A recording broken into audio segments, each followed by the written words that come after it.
Baik, Assalamualaikum warahmatullahi wabarakatuh. Selamat pagi, siang, sore, atau malam buat teman-teman di rumah.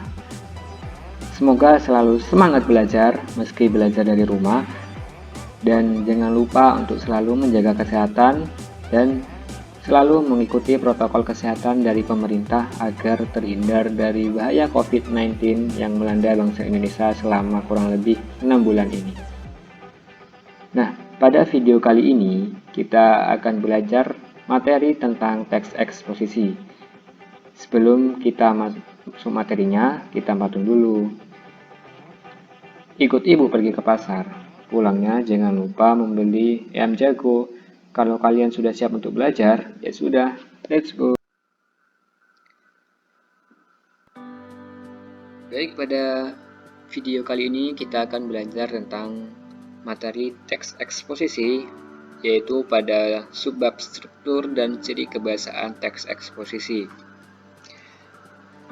Nah, struktur dan ciri kebahasaan teks eksposisi ini terletak pada KD 3.4, yaitu mengidentifikasi struktur, unsur kebahasaan, dan aspek lisan dalam teks eksposisi yang didengar atau dibaca.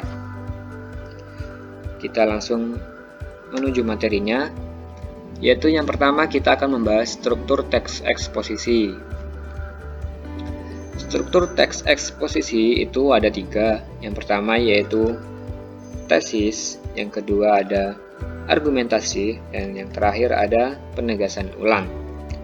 Kita bahas yang pertama dulu, yaitu tesis. Apa itu tesis? Tesis adalah bagian yang berisikan gagasan utama atau pernyataan umum dari topik yang akan dibahas dalam teks eksposisi. Nah, jadi tesis ini berisikan tentang gambaran umum dari topik yang akan dibahas. Masih belum menyeluruh dan hanya bersifat umum pada tesis di teks eksposisi ini. Biar lebih jelasnya, di sini ada contoh. Nah, pada paragraf pertama, kebersihan lingkungan merupakan faktor yang sangat penting dan perlu diperhatikan dalam bermasyarakat. Hal tersebut akan berimbas kepada kenyamanan dan kesehatan masyarakat dalam kehidupan sehari-hari. Nah, pada paragraf pertama ini sudah jelas topik yang akan dibahas pada teks eksposisi ini, yaitu kebersihan lingkungan. Begitu pula di paragraf kedua, kalian bisa baca sendiri. Jadi teks eksposisi ini akan membahas tentang kebersihan lingkungan. Nah, pada tesis ini masih bersifat umum, tidak ada bukti-bukti atau kebersihan lingkungan yang seperti apa yang akan dilakukan oleh masyarakat. Kemudian kita lanjut yang kedua, yaitu argumentasi. Apa itu argumentasi? Nah, argumentasi adalah bagian yang berisikan uraian atau penjelasan secara mendalam dan logis dengan menggunakan fakta, data, dan bukti. Nah, ini yang penting. Argumentasi ini harus berisi fakta, data, dan bukti untuk melengkapi tesis yang sudah dijelaskan di awal.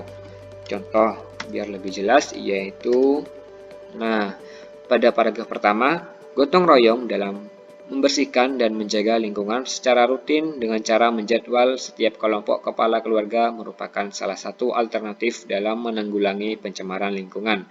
Nah, pada paragraf pertama ini dijelaskan data atau juga bukti, yaitu kebersihan lingkungan dapat dilakukan dengan gotong royong.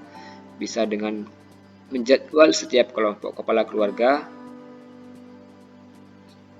secara rutin. Begitu pula di paragraf kedua, 3, dan keempat. Di situ sudah ada data dan bukti yang lain yang dibahas untuk melengkapi tesis yang sudah dijelaskan di awal tadi. Jika sudah, kita lanjut ke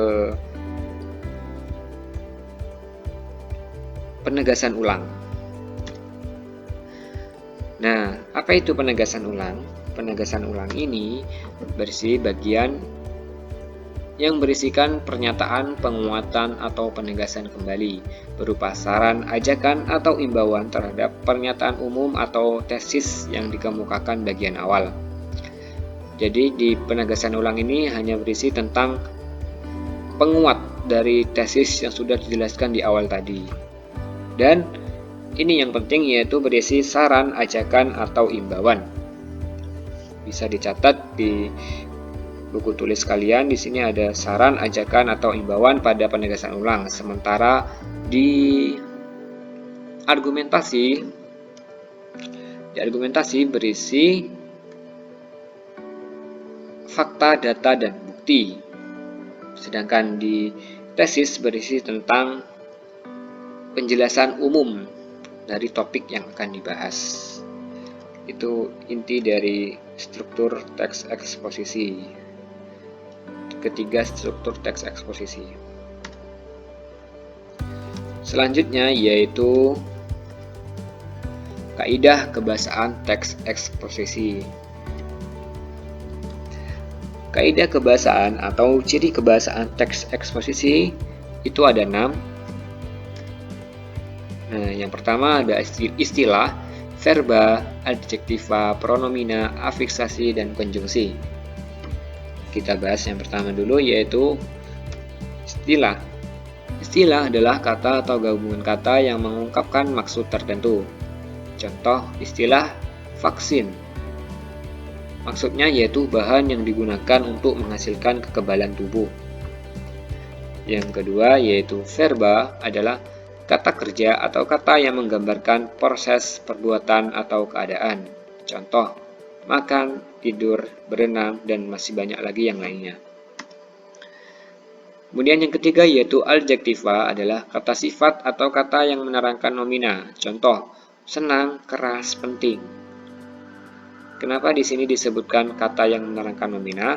Karena kita ambil contoh senang merupakan sifat dari seseorang, dan seseorang itu tentunya adalah nomina, yaitu kata benda. Keras juga demikian.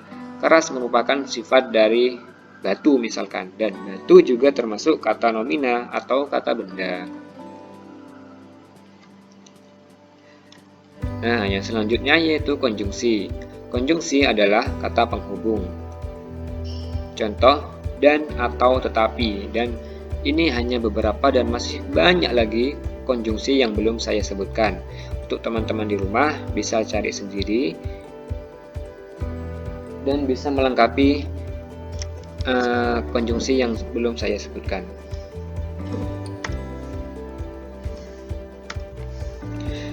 Yang selanjutnya yaitu pronomina atau kata ganti orang. Kata ganti orang itu ada 3. Kata ganti orang pertama yaitu aku, saya, dan kami.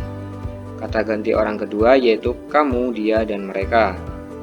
Kata ganti orang ketiga yaitu nama orang sendiri.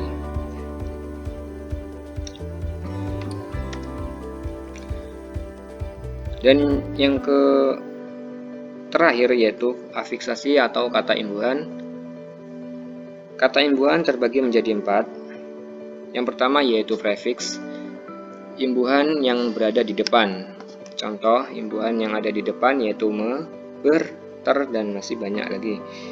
Contoh katanya yaitu berlari, terdiri, memakan. Contoh berlari, kata dasarnya lari, mendapat imbuhan ber menjadi berlari.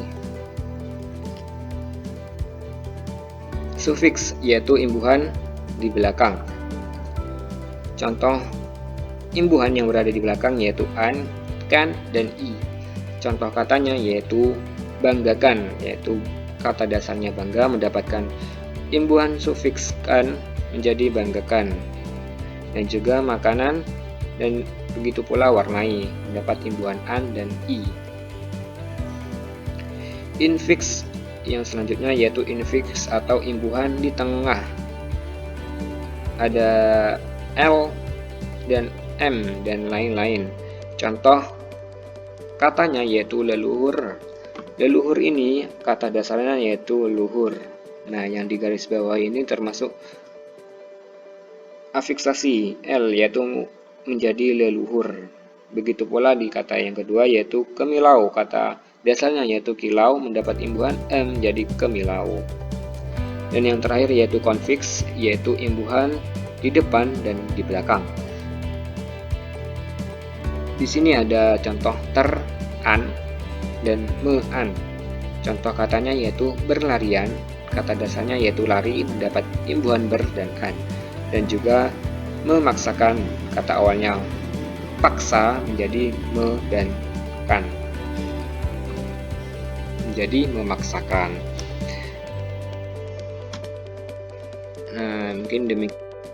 Mungkin itu saja pembelajaran pada hari ini.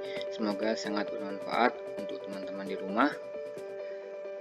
Kurang lebihnya mohon maaf. Wassalamualaikum warahmatullahi wabarakatuh.